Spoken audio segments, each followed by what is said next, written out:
इस संसार में आने वाला प्रत्येक बालक संपूर्णतः संस्कार रहित होता है। उसके अंतर पर ना किसी अच्छे संस्कार के चिन्ह अंकित होते हैं, ना ही बुरे संस्कार के। अर्थात जन्म से बालक में ना कोई गुण होता है और ना ही कोई दोष। तो ये दोष अथवा गुण किस प्रकार प्राप्त होते हैं, क्या हमने कभी विचार किया है?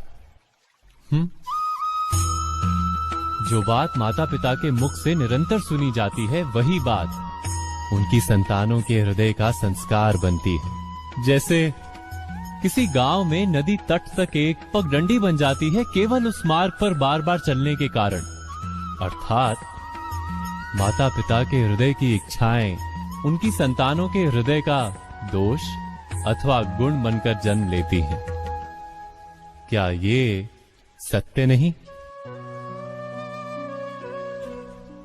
पर फिर भी जब उनकी संतानों में कोई दोष दिखाई देता है तो माता पिता आश्चर्य और दुख से भर जाते हैं।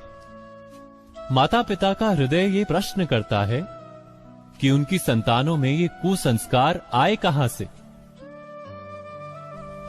सत्य तो यही है कि माता पिता अपनी संतानों को अनजाने में ही कुसंस्कार के बीज दे देते हैं, जो उनके संतानों की हृदय भूमि पर कुसंस्कार का वृक्ष बनकर उगता है। अर्थात अपनी संतानों को सुसंस्कारी और धर्ममय बनाने की आशा रखने वाले प्रत्येक माता पिता को प्रथम अपने हृदय की इच्छाओं पर अंकुश रखना क्या अनिवार्य नहीं?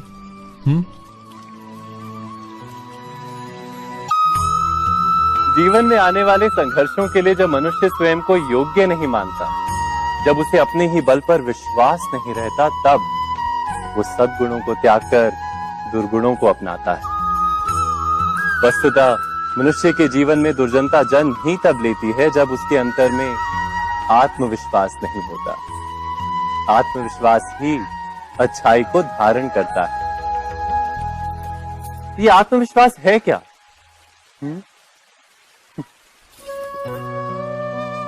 जब मनुष्य ये मानता है कि जीवन का संघर्ष उसे दुर्बल बनाता है, तो उसे अपने ऊपर विश्वास नहीं रहता।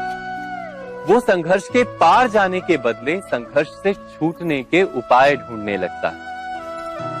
किंतु जब वो ये समझता है कि ये संघर्ष उसे अधिक शक्तिशाली बनाते हैं, ठीक जैसे व्यायाम करने से देह की शक्ति बढ़ती, तो प्रत्येक संघर्ष के साथ उसका उत्साह बढ़ता है। अर्थात आत्मविश्वास और कुछ भी नहीं, मन की स्थिति, जीवन को देखने का दृष्टिकोण मात्र है। और जीवन का दृष्टिकोण तो मनुष्य के अपने वश में होता है। स्वयं विचार कीजिए।